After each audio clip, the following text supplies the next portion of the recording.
the barber jacket.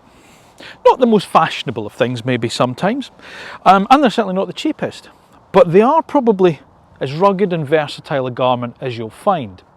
And that's the thing with them, and they suit almost every scenario you can find them in. So out here in the sort of like the rural wilds, they look good covered in mud and stuff, but they also suit people in the city as well. You can wear them with jeans or a pair of trousers, or obviously if you're a lady with a dress as well. They're pretty much the do-it-all, go-anywhere style of jacket that will just last you for years. And for me, this is the automotive equivalent, the Subaru Forester. Now, Subaru launched the Forester back in 1997, and it's been a very, very popular car for the brand. And in some respects, I think it's probably one of the very first style of crossover style of cars that was out there. You know, sort of like bigger and more versatile and able to go anywhere more than a regular estate car, but not quite as big and cumbersome as a full-size SUV. And now there's a new one. But here's the thing, in a world with much more sort of like, dare I suggest, on-road biased, style-orientated SUVs, is the new Forester just a little bit too sensible for its own good? Time to find out. As I say, welcome to this week's new car review. Welcome to the 6th generation Subaru Forester. Please sit yourself down, make yourself comfortable in the house of cars.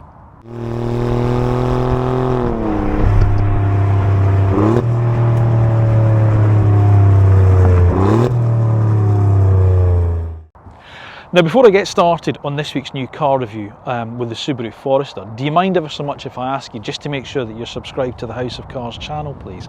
Once you've done that, press the bell button that's next to that, because if you do that, you'll be notified when our next video is uploaded and it's gone live. Once you've watched the review, if you enjoy it, and I sincerely hope that you do, give it a little thumbs up for me, would you?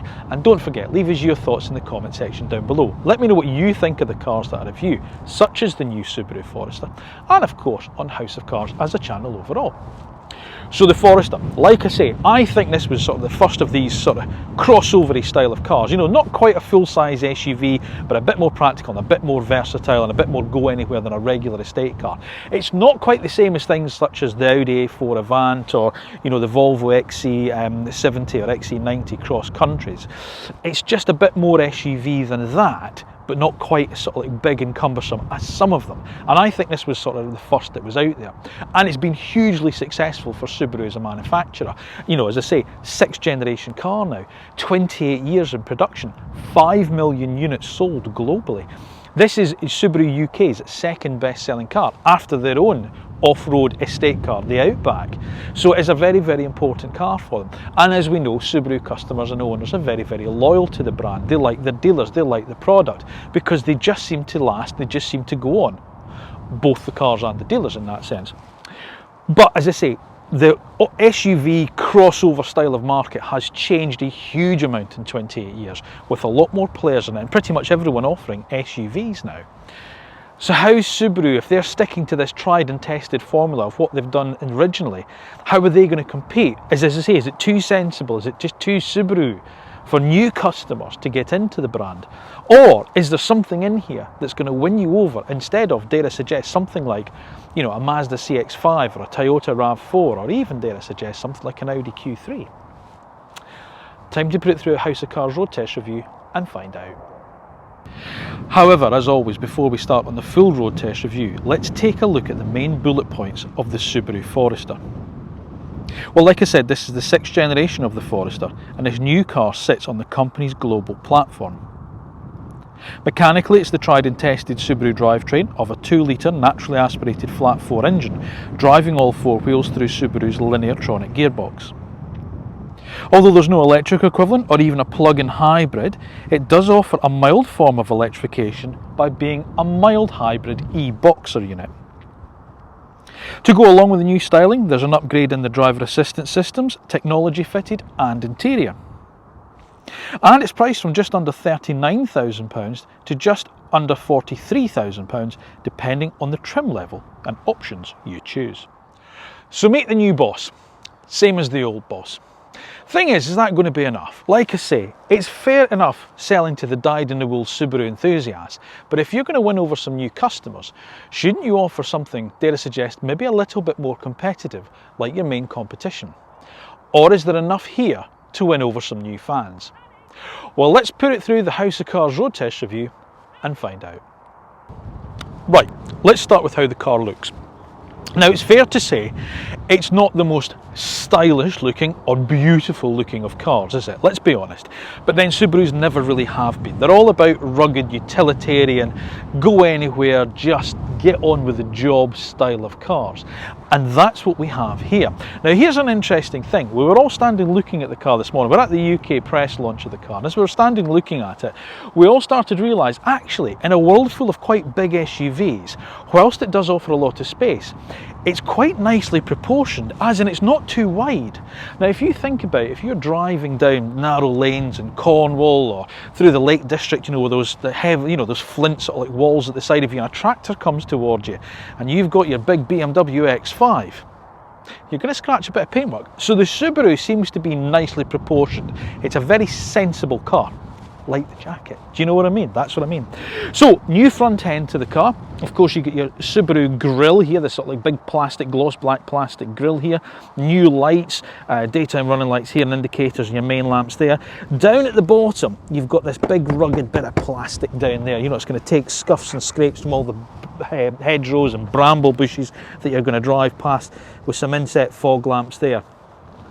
Obviously, there's a little tiny bit of cooling there, but the main cooling's done there through the big grille there. There's a little inset sort of like, forward-facing camera there. There's a lot of new technology on the car as well. Now, Subaru's EyeSight technology, the forward-facing camera that's mounted up on the windscreen, I'll talk about that a little bit later. So there's an awful lot of new tech on the car.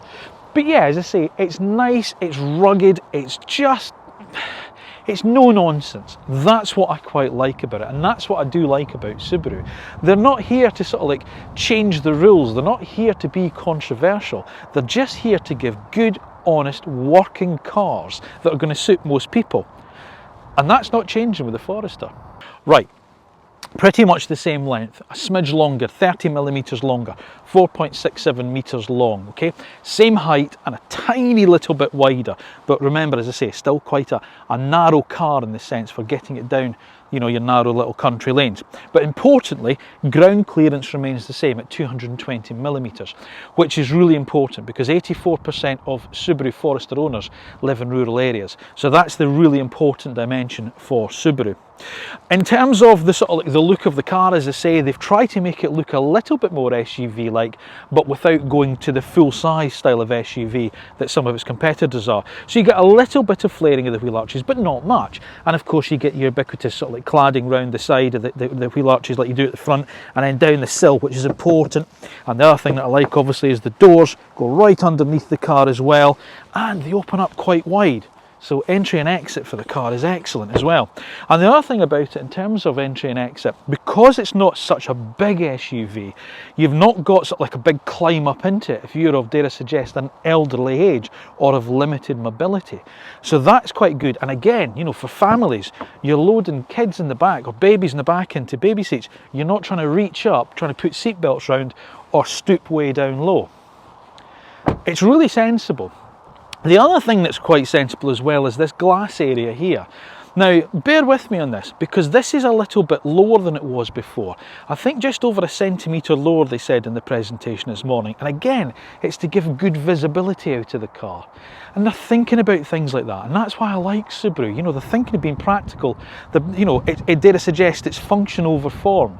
I like that. You know, quite thin pillars. You know, they've increased the size of this little glass quarter light here. So again, your peripheral vision out the side there, you can get to see, you know, so like if there's someone stepping out your blind spot or something.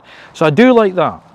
There's three models. There's the Limited, which is the lead-in model to the car. They've changed the sort of spec of them. There's the Limited, then there's the mid-spec Field, and then the top-of-the-range Touring. This is a Touring, but we'll talk about prices and spec and all the rest of it in the pricing section. The Field is a little bit more rugged-looking, dare I suggest. You know, I think it's got slightly different roof rails and slightly different wheels on it as well. 19-inch alloy wheels, so again, not too silly on the wheel sizes, and that's important for ride quality, which we'll discuss when we drive the car. Right, so standard sort of like 5-door body shape, as you'd imagine. You get privacy glass in this top spec Touring model.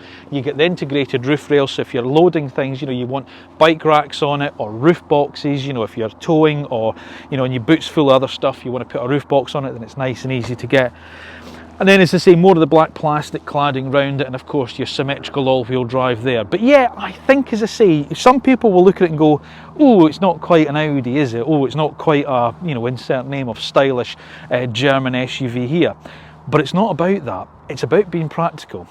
And I hate to say it, but sometimes we do need to be practical. And it's the same round the back. Big plastic bumper at the back there, so you know, if you're pulling up to a wall or something, or as I say, you've got to reverse into a hedgerow or something, you're not getting your nicely painted rear bumper all scratched up and things. Oddly, it looks like there should be another exhaust opening there. There's just one here. I think it's for the American market. I'm not 100% sure on that, because they got a slightly different engine to what we get. But that's filled in on this one, just the one exhaust opening there. But a visible exhaust. You know, obviously you get parking sensors, you get a reverse camera there. Again, low window line, you know, it's quite an upright rear back for practicality, but nice low window line as well, so for rearward visibility, whilst you do still have the camera, it's nice to be able to actually see out the back of the car and know that that is where the car stops. Again, quite like that. Roof spoiler at the top, integrated brake light and rear wash wipe. Okay, so we're not going to go on too much. Oh, and I forgot to mention, I really like this as well, the Forester logo embossed across the tailgate as well. I do like that. So, as I say, let's not go on too much about it. It is, as I say, pretty much what we've come to expect for a Forester. New customers might be drawn to it, because that's the thing, you know, as I say, if you think about it as a practical car, that might appeal to you. But if you're a current Forester driver, or, you know, you've had Subarus for a while now, there's nothing here to scare you off. In fact, if anything, I think you're going to be quite pleased with the bits and pieces that they've actually done to this new car. But it doesn't really matter what I think, does it? Because it more matters what you think, because you ones are out there buying these cars. What do you think about Subaru's new Forester? Should they have gone full-size SUV? Do you think this should look like a big, you know, sort of like BMW X3 or a Audi Q3 or a Volvo XC60? Or do you like the Forester the way it is? Have you got one? Do you like the way that Subaru do things? As always, let me know your thoughts in the comment section down below. Right, practicality. Now, confession here, 849 litres is the figure that I was given, but I think that's to the roof. Normally I give you the literage to the parcel shelf, so I'll put down at the bottom there what the boot capacities are, because I say 849 litres. I'm not sure that is just on the boot floor up to the parcel shelf. That seems to me to go all the way up to the roof. But even so, I think that's a decent sized boot. I think that's a very good boot space for the car as standard, irrespective of that size. You get a standard 60-40 split rear seat. Now obviously I don't have my luggage with me, but look, you can see all my camera gear there. Rucksack, you know, cable bags, little sort of like mounts and cases and things. There's loads of space there.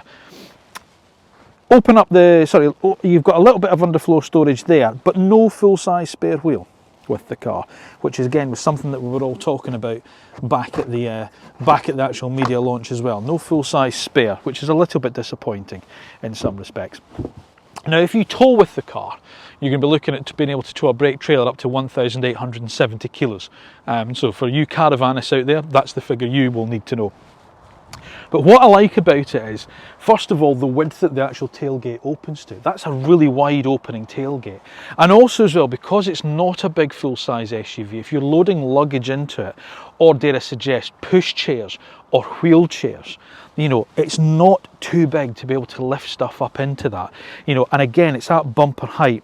The other thing, if you've watched my Subaru Crosstrek review, you'll know I'm a big fan of as well. There's the practicality of Subaru, you know, that's plastic edging there, none of that chrome stuff that gets all scratched, just tough plastic that's just going to make sure that it takes the rough and tumble of everyday usability. There's lots of nice little Easter eggs around the car as well, little styling things, like I think here's a kind of mountain range on the back there. There's a little hummingbird on the sunroof as well. You know, they've got little sort of like things sort of like dotted round it just for you to find. Great game for the kids to play there if they're bored at a campsite one day. You can also fold down the back seats from the rear, which I do like. They're not electric, you have to go back inside to fold them back up, but I like the fact you're just at a touch of a button, they will fold down, and it's a completely flat load bay all the way through as well, which is excellent. There's also some nice little sort of like, you know, hooks there to hang stuff off. You've also got sort of like chromed, so not chromed, but metal towing eyes, not towing eye, but little metal eyes there, you know, so you can put luggage nets down to keep things down. There's a power takeoff on that side, they've got a 12-volt power takeoff there. So yeah, it's a really sensible and practical car. Sensible and practical, two words that we're going to use an awful lot in this review. But the two words that you just need when you're looking at a good staple family wagon. Now, when I was doing the design walk around, you know what I was talking about with the doors? This is what I mean. Look at that. That door opens almost to 90 degrees to the bodywork. And if you think about loading a baby into a child seat in the back, you know, a baby seat or something like that, that gives you loads of space to go in that. You know, you're not trying to squeeze between doors and things. So the door opens up quite a width and you've got this full size opening here. The other thing to think about as well is if you're of a limited mobility, if you're of a certain age, or dare I suggest a certain build, you know, getting in and out of sort of high SUVs or dropping down into normal estate cars can be somewhat challenging, but not with the Forester, because you literally just step over and you're in. So I do like that. You know, it's a sensible sort of like size of car, you know, from the point of view of its ride height and where it sits on the road.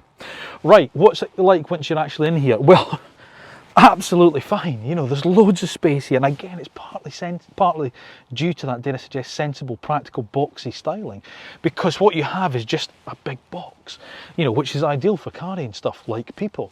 Rear seats are almost stadium style, so you sit quite high in them, and that gives you a view over the front driver's seat. Now, I'm 5'8", that's my driving position, and I've got loads of legroom. I've also got foot room as well. I can get my feet right under the driver's seat, and that driver's seat is all the way down. I like to sit absolutely flat on the floor, so that driver's seat is all the way down. I've got headroom as well. Now, this is a touring model, so it gets the panoramic glass sunroof, but it's not a full length sunroof, so it just comes to just behind the driver and front passenger seat. But what it does do is it gives an awful lot of light in the car, and this is again what I was talking about with that high lower window line in with the glass area. If you're thinking of kids, you know, you're travelling with them, they get car sick because they maybe feel too enclosed.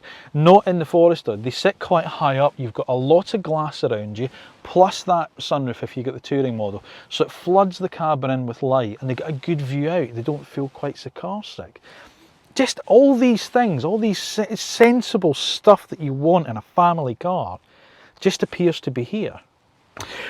It's a bench obviously across, a 3-seat bench across, and you will probably get a third person in here because although there is a transmission tunnel, it's not horrific at all, you know, in terms of how high it sits. And again, you know, although it's sort of like slightly raised in the centre, the cushion, there's still enough headroom for somebody my height at 5'8", and you get your feet either side of it, so that's ideal. Storage, yes, you've got sort of like twin pockets. You've got a big pocket on the back, two smaller pockets there for dropping maybe devices down or your polements. Let me lean forward because I remember my water bottle. You've got door bins which are shaped to take water bottles, which is good, there in the back, and you also have a fold down armrest as well, where you can put your water bottles in there as well, and it's at a nice height as well, so it's very comfortable, and it matches the height on the door trim as well, so you get a really nice comfortable seating position in the back. There's two ISOFIX points, as you'd expect, in the back as well, which again, if you're loading in car seats, nice and easy to do. This touring model gets heated rear seats, and you've got connectivity with a USB-C and a USB-A port as well, and importantly there is face vents as well for ventilation in the back. So as I say, if you're thinking about it from a practical family do-it-all type of, you know, instead of maybe a regular estate car, or rather than going for a big full-size SUV, there's a lot to like about the Forester, because back here it just seems to be that they've been very, very sensible and thought about things, and that's a good thing. Right, I've taken my jacket off for this bit, so it doesn't rustle around. Okay, so let's start the car up and have a look at what we've got in here in the front of the car. Right, I agree. Now let's just turn that down. Right, now again, when I did the review of the Subaru Crosstrek, if you haven't watched that review, by the way, I'll pop a link up to it now so you can, after you've watched this one, go and have a little look at it, because I quite like the Crosstrek. It's quite an interesting wee car. This is quite a nice dashboard. Now at first, again, it's a bit like the outside. You're going to look at it and go, oh, it's not very stylish looking, you know, it's not very, where's the big screens and stuff like that? It doesn't have any of that, because, well, it does in some respects. But, you know, again, it's Subaru just being practical, because they know what their customers want. And what they don't want is too much technology that's overwhelming. They want enough there that makes it all work and work well. And there's a lot of safety tech on the car. You know, safe, what is it they call it? Safe, tough and fun are the three words that they use in the presentation this morning, which is, you know, which again, I can kind of see where they're coming from with that. So let's start with this, because this is the Subaru infotainment system. So it's an 11.6-inch screen. Now, it's really, really odd, this, because at first you think it's the whole thing. It's not. There's a sort of like a border to it, if you like, where it has physical buttons. Physical buttons, remember them? Isn't this lovely? Look, the stuff you need, you know, sort of like, you know, quickly. Turning the volume up and down, tuning the radio station, altering your temperature, defrosting your front screen, heating your rear screen, all of that, touch of a button. Okay, an actual physical button. And a lot of people say, well, you know, it's, you know, why do you need it? Imagine, you know, Subaru sell a lot of these cars in North America, you know, across in Europe, you know, in colder climates, where you might be driving with a pair of gloves on. So you can grab these buttons or push these buttons with a pair of gloves on. Very sensible. However, it's not all touch physical buttons, because your heating and ventilation down at the bottom here is done on a touch screen, but it is permanently on that. So that there is permanently on. Effectively, the screen is divided into three. So you've got this top band, if you like, this border at the top of the screen here that can be changed to show different things, such as your outside temperature, trip computer a little bit, so like your accelerometer, fuel consumption there, the angle that the car is at, you know, an inclinometer. And then there's your X mode. Now I'll talk about that a little bit later when we go into the technical side of things, about the X mode on the car, because it's a permanent four-wheel drive car. So that's your top band there. Then you've got your central screen, which is effectively your you know, where all your widgets and tiles are. Now again, it's not the most sophisticated of screens, okay? And I think there are people that do it better. I don't mind the fact that it's not all screen. I like the fact it's, you know, it's got these three separate things and that. It would be nicer if the graphics were just that little bit sharper, that little bit clearer, you know, a little bit more pin sharp in their graphics would be nice. And again, just on a brighter day, they're just that little bit too dull for me. So the colour needs to be better and just needs to be a bit sharper in the way it looks. It's all right, you know, it's fairly sort of, you know, responsive. You're from the middle spec up, so field and touring get inbuilt navigation as standard. And the one thing I was quite impressed with it is you can use what three words with it. Now I hadn't realised some cars already do this. Subaru do it, one of the manufacturers that use this what three words. So you know how what three words, how it works. You know, it's I think it's, what is it, a metre square or something. The globe is divided into everything a metre square, and they're assigned three random words. So if you're going somewhere and you ask what's your three words address, it takes you to within a metre square of where that address is. So rather than relying on a postcode.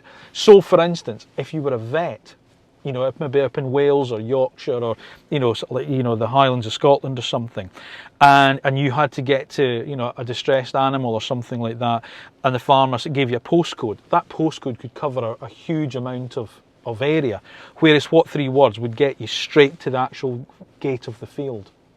That's the difference, you know, and that's quite good. So I'm quite impressed that it has that. But as I say, it would be nice to have slightly sharper graphics in it. There we go. You do get wireless Apple CarPlay and Android Auto, so that's good. So again, if you're using that, you're using Waze or Google Maps or Apple Maps, you've got that. There's also wireless charging, I think from mid-spec onwards. Or is it standard on them all? I'll need to check. But basically there's a wireless charging pad there. But the screen itself is fairly easy to use. There's nothing too complicated about it. You know, you can go in here for your vehicle control, your dynamics, your driver assistance systems, well, of which there are quite a few. And there's more of them. They've added more to them. But they do also understand how annoying they can be, so they make them fairly easy to get to turn them off. You know, so you're only a couple of sort of like prods away from turning off things like lane keep assist and speed limit warning. So that's all very good. There's your speed assistance one there. See your speed limit warning function. Turn it off. Oh, there we go. Okay, so there we are there. So that's that. And as I say, you get physical buttons for temperature, demist, tuning the radio, volume, and your hazard warnings. Okay, but that is how the screen is set up, with three sort of like sections, and your heating and ventilation is all at the bottom. That is permanently on display. So heated seat either side, adjusting temperature, as I say, is done here, but the fan speed itself is done by a touch screen. And as I say, it's fairly responsive, and it's not tiny little icon. Okay, so that's fine. Driver's display. Well, you're faced with two dials, you know, and two conventional dials. Your rev counter on the left, your speedo on the right, and in there you've got temperature on the left and fuel gauge on the right. And then there's a small screen in the middle, which again you can sort of like, you know, see things like your driver assistance systems and navigation. If you're using it, it'll give you how many yards you've got to go to your next manoeuvre. But again, nothing too much in there. You know, there's nothing too sensible. And you can change again, like you can up here, you can change the top bit of that to display different things such as your trip meter, your fuel to distance to go to empty, your average fuel consumption, that type of thing. And then at the bottom is just your mileometer. Steering wheel. What a lovely steering wheel. Really, really nice leather wrapped steering wheel, 3-spoken design. Again, with physical buttons on them. At first there seems to be an awful lot of buttons, but actually once you start using it, they're nice and simple to use. So you get things such as on here is your media, so your source, your track search, your volume is on this one here, and then your telephone, your Bluetooth here, and then over this side is all cruise control. And then here is your driving mode, so you've got your SI drive, as Subaru call it, you know, so sport and intelligent drive. And a big button here for the heated steering wheel, where you actually can get 3 fingers, or I certainly can get 3 fingers on that to switch it on and off. That's nice. So it's not something you like the Volkswagen, you press it by mistake. You're not going to press that by mistake, you're going to know you've done that one. But it's a nice wheel to hold, and you've got 2 paddles behind it as well for the gearbox, which I'll talk about when we're driving it.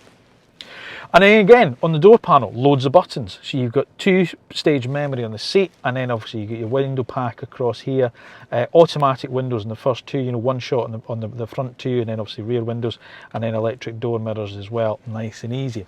Right, down here, wireless charging pad, connectivity, you've got a 3.5mm jack plug. I haven't seen one of those in a car for a while. USB-C, USB-A as well, but as I say, you do have wireless Apple CarPlay and Android Auto. Nice stubby transmission lever there for your CVT gearbox, or Lineartronics, sorry I should call it. Electric park brake, camera view. See? Look, see what I'm saying? Loads of new tech on the car, check surroundings, you know, you can turn it round. Does it do it by touch, or am I doing this wrong? I think you've got to press, yeah, you've got to do it in stages. There you go. Well, that's still okay, isn't it? Still fairly good. But see, I mean, it could be sharper. Oh, I've turned the steering wheel on. And then down here, there's a 12-volt socket as well. 2 cup holders, big enough for coffee flask and water bottle, and centre cubby in there, which I can get my forearm in, which will be more than enough for a family-sized pack of pan drops. Glove box, good. Door bins as well, shaped for water bottles. Right, seats. Want to talk about the seats. I like the seats. The only downside with them, I feel they could be slightly longer in the squab, or certainly have adjustment. They're all right, they're just long enough for me, but I would quite like the ability to have a little bit more, so an adjustable squab would be nice. However, there's a good amount of lateral support. They're a nice comfortable seat to sit in. They are electrically adjustable, and you also get a tilt adjustment as well. Plus as well, you get manual reach and rake adjustment for the steering column as well, which is good. And then there's this EyeSight thing that I was telling you about before. So there's a camera up here. So this is improved, this EyeSight technology, and it detects things. So it knows if somebody steps out in front of you. So if you're not paying attention, it knows that a person has stepped out in front of you, and it's not a gatepost or a signpost. It recognises them by using facial recognition, in the good sense. It doesn't know who they are, but you know what I mean. It knows that it's a person, it's a human, and then can help you know, with emergency braking and all things like that. The other thing that it now has as well is has a system on it. I can't remember what the actual terminology is, but basically if the driver has a medical emergency, so in other words, if you pass out at the wheel, you know, the driver has a heart attack or something, the car starts to understand what's happening. So in other words, as your hands fall off the wheel, it knows that you're not holding onto the wheel, and it does 3 things. It first gives an audible warning, it then gives pulse warnings. I'm not sure if that's through the wheel or through the seat, it didn't say, and then it will actually then apply the brakes to the car. So it uses the brake booster to pull the car up to a stop, put the hazards on and unlock the doors. So from that point of view, emergency, again, it's all sensible safety stuff. You've got a driver monitor system as well. So again, if you're not paying attention, it does warn you, but it's not that intrusive. You know, I was driving the GWM Aura 03 on Auto EV the other week, and it's got this driver thing, and because you have to use the screen for everything, as soon as you move your eyes off it, it starts beeping at you. This doesn't. It just gives you a gentle reminder that you need to pay attention, a little warning on the dashboard there, and that's it. So that I do like that. There's a lot of good safety tech on the car. But again, it's just sensible, isn't it? Look at the design of the dashboard, you know, this kind of rubberized material here, you know, the soft rubber on the top of the dashboard here. You know, yes, there are cars, you know, maybe say Audi, you know, maybe Volkswagen are slightly better quality, or Skoda maybe slightly better with their actual plastic material that they use, but it's still well built. It still feels like it's going to last an absolute eternity. And that's important, and it's wiped clean as well, which I do like. So, whilst it maybe not be the most stylish and up-to-date and modern interior that you're going to see in the class, again, like the rest of it, its actual everyday usability is sensible, practical, and easy to get on with. It is slightly hard to fault when you think about it from that point of view. So under the bonnet, it's a familiar Subaru story, i.e. it's a 2-litre 4-cylinder Boxer engine, so horizontally opposed, okay, rather than an inline 4. As you do, normally aspirated, unfortunately. Gone are the days of the Forester turbo, I'm afraid. It produces 134 brake horsepower, so slightly down on the 5th generation car. I think that was 142 or something like that, brake horsepower. Slightly down. So 134 pounds-foot of torque from the unit itself, but you also get an additional 47 pound-foot of torque through the electric motor, although not necessarily at the same time. Okay, and it delivers drive through all 4 wheels, Subaru's symmetrical all-wheel drive system through its linear-tronic transmission, the only transmission option that you get on the car. The mild hybrid, okay, so it is a mild hybrid, so it doesn't drive on electric power on its own. It's not a plug-in hybrid, although Subaru are, you know, embracing electrification. Although they've got the Solterra, their full-size sort of like SUV, which is electric only, they're going to be launching more electric cars moving forward, but at the moment this is just a mild hybrid, no plug-in hybrid option. You'll get assistance from the motor now, sort of like in reverse as well, and it also has a hill descent control, which helps as well. So if you're in sort of areas like this and you're using the hill descent control, the electric motor assists there as well. Now, because there is very little in the way of electric assistance, and as it doesn't drive electric power its own, your fuel economy, okay, it's not going to be brilliant, okay? I would suggest you're looking at probably an average, probably around about 35 miles per gallon on a combined cycle, okay? And if you're a company car driver, well, let's just say when it comes to benefit in kind tax, this isn't going to be top of your list. Oh, and remember what I said earlier as well, if you're towing, if you're a caravanner, then this will tow a braked trailer of 1,870 kilos. Right, let's get the Subaru Forester out on the road, where it belongs, and see how we get on with it. So we're talking here about the numbers, 134 brake horsepower.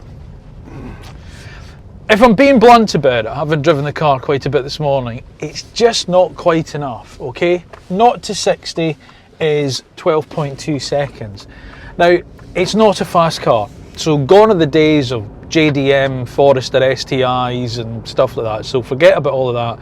That is not what Forester is about now, and that, dare I suggest, maybe isn't where Subaru see its customer base.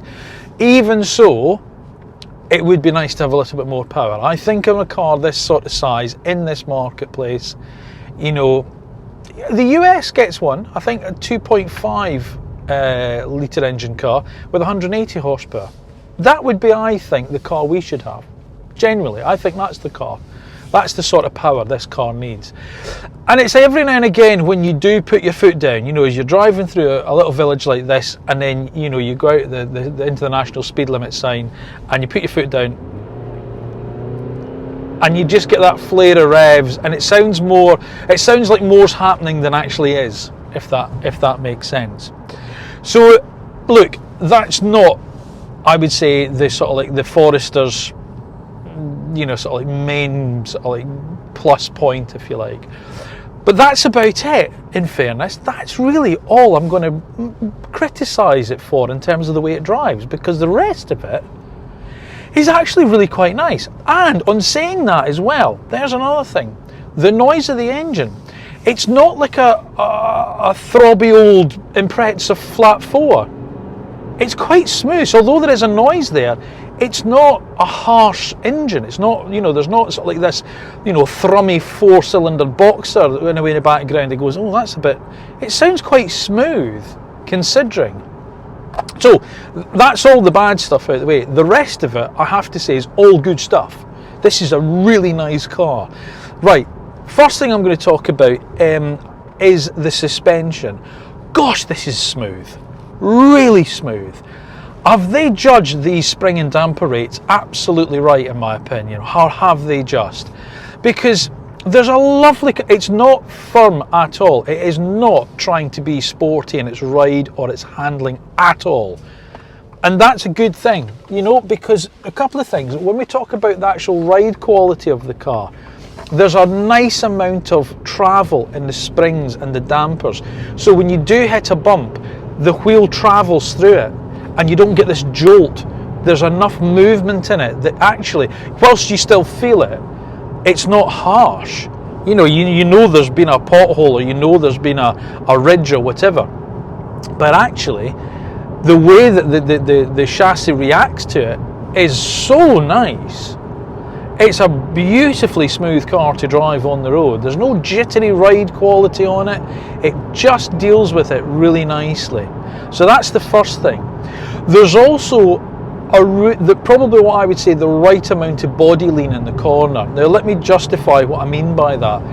When you've got a sports utility vehicle that has a sporty suspension setup, you tend to sort of like barrel yourself into corners and it stays resolutely flat through the bend. But what you don't realise is you lack the perception of speed at that point. So you can carry too much speed into a bend, and that's when you get understeer almost. Whereas in the Forester, it's got just the right amount of lean where you just know, oh actually that's probably about right. So without looking at your speed, you know how fast you're going in a corner. I don't know if that makes sense or not, but it does in my head, because as I say, it just feels about right. You know, it's not tippy-toey, it doesn't, you know, wallow about like a ship in a squall or anything like that. It just feels about right, I think. You know, just the right amount of lean as you go into a corner. So that's the other thing that I like about it. The steering.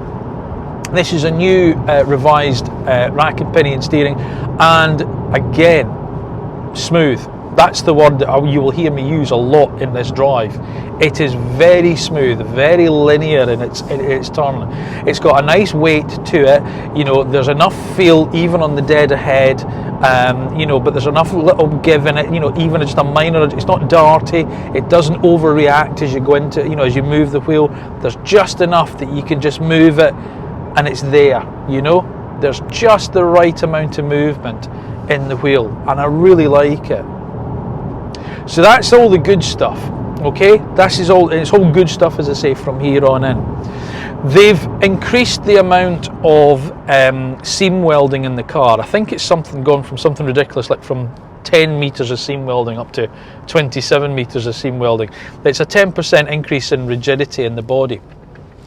Now, that's nice to have when you're out on the open road, obviously, but it's also nice to have, you know, if you think about it from a rural point of view, you know, if you are going down some of these, you know, rutted tracks, you know, where there's a lot of wheel articulation, you're not getting that creaking and that, you know, flexing of the body that you would normally associate maybe with a car of this type.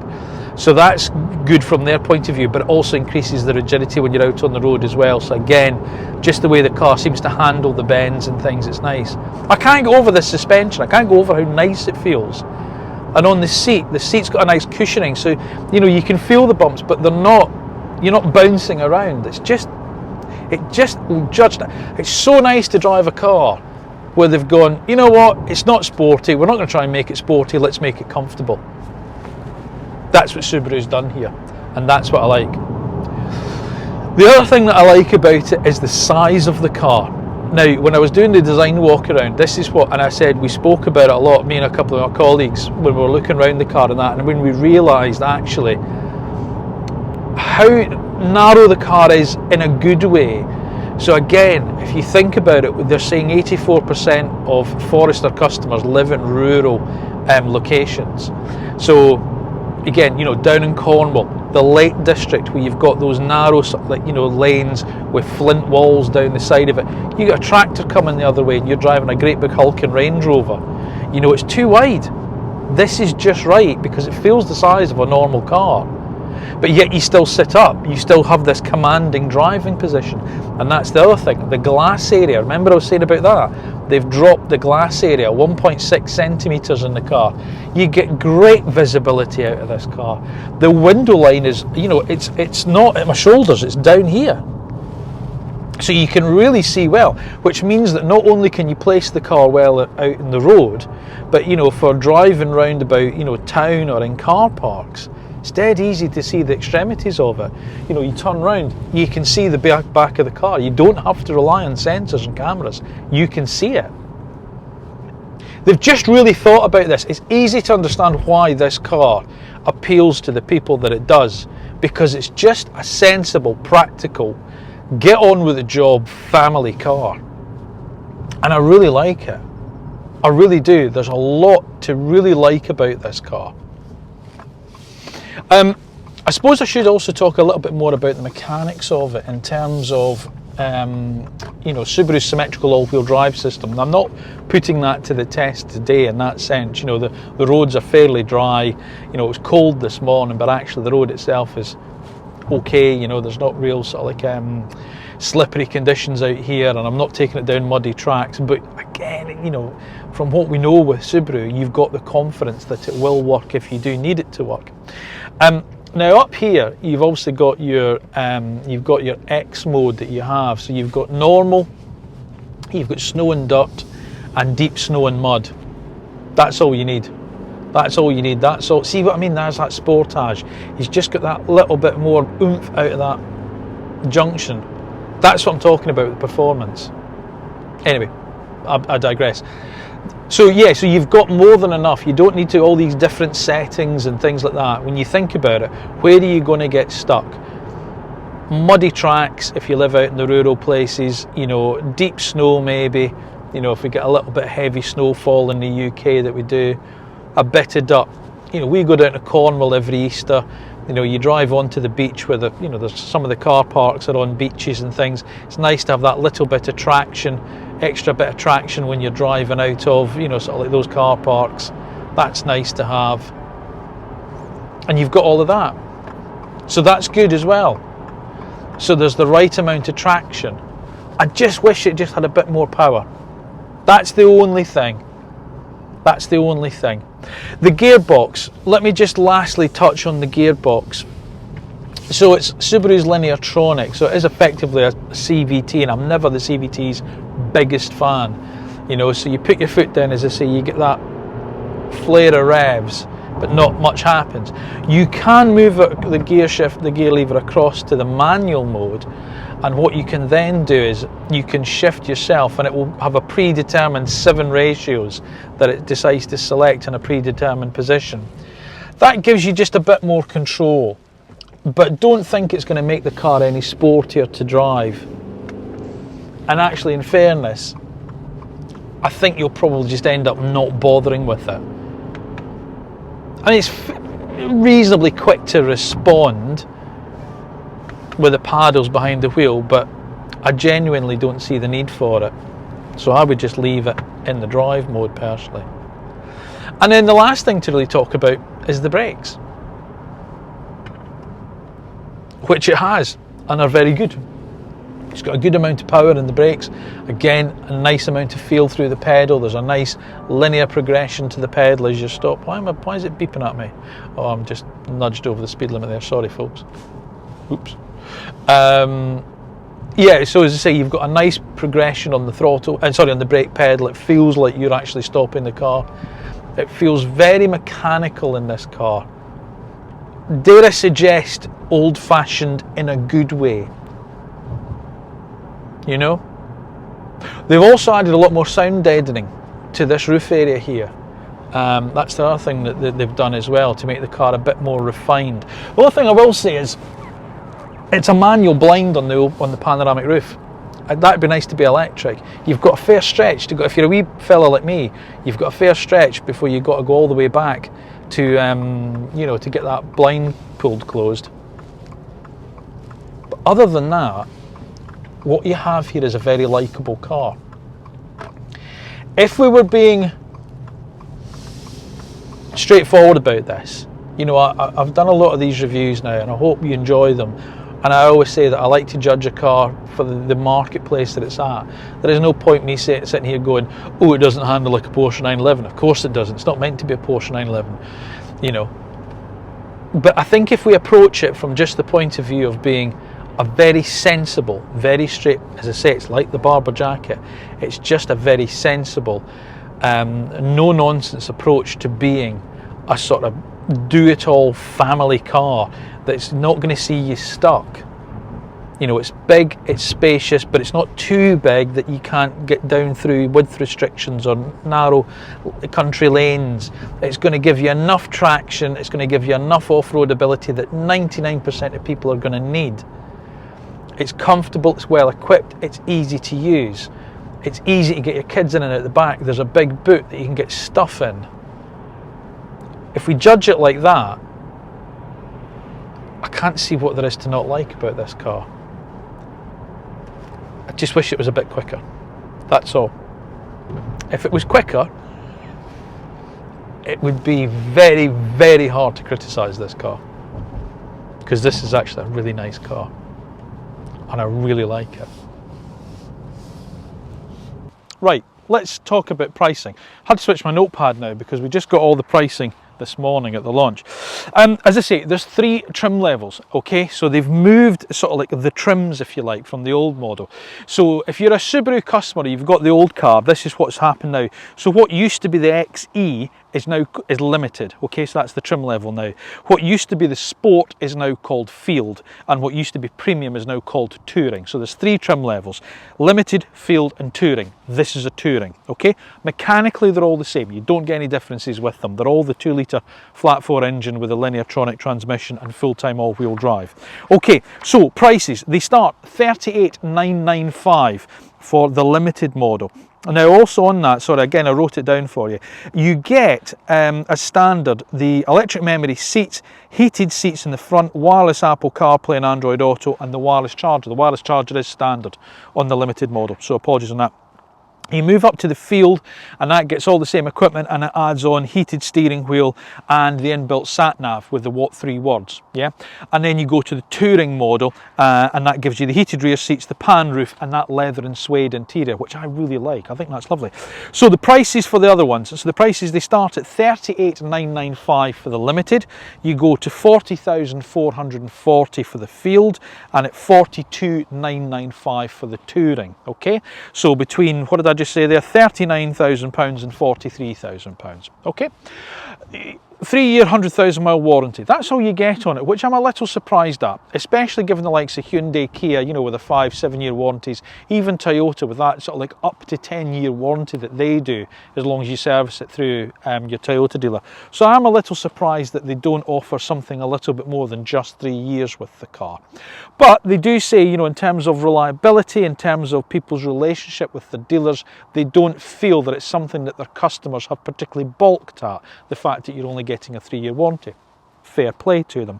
And as I say, there's a high level of standard equipment, you know, on the vehicle as standard as well. So that is quite nice.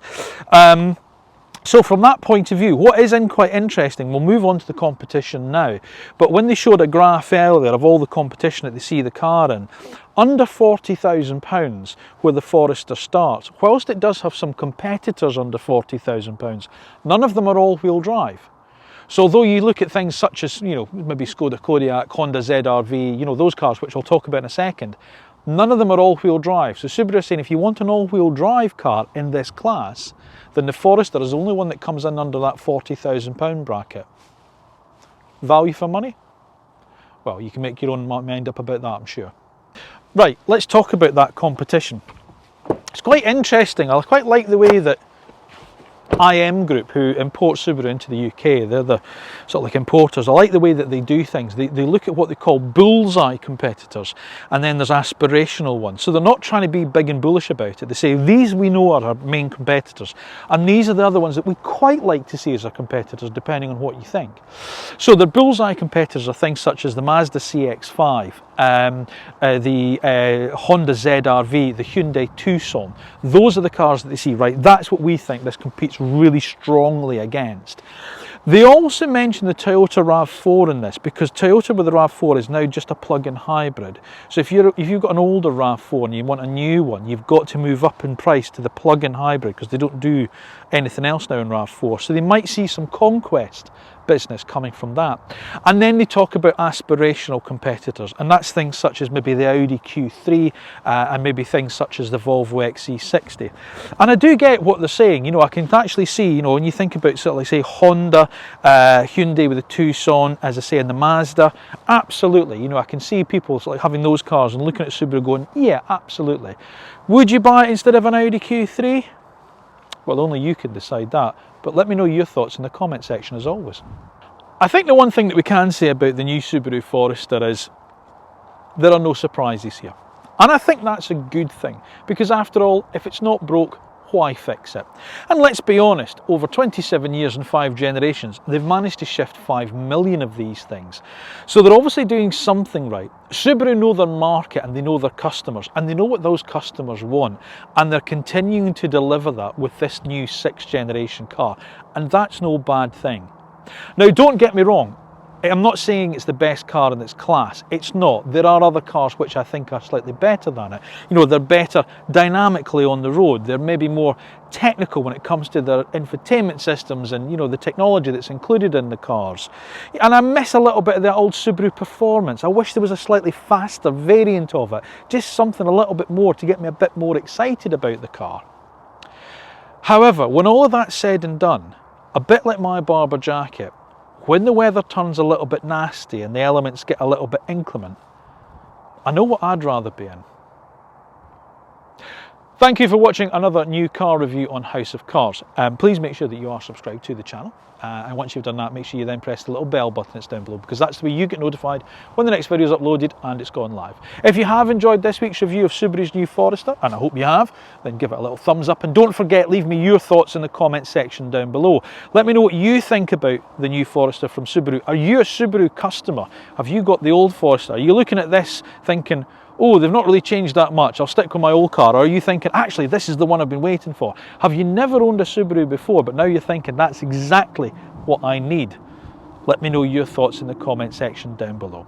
Now, if you're a fan of social media, I'm across on Instagram, and it's at House of Cars 1973, so please give me a follow there. And I promise this year I am going to do a little bit more on social media when I get round to it, so it'll be good if you're following me on there, so please give me a follow on there.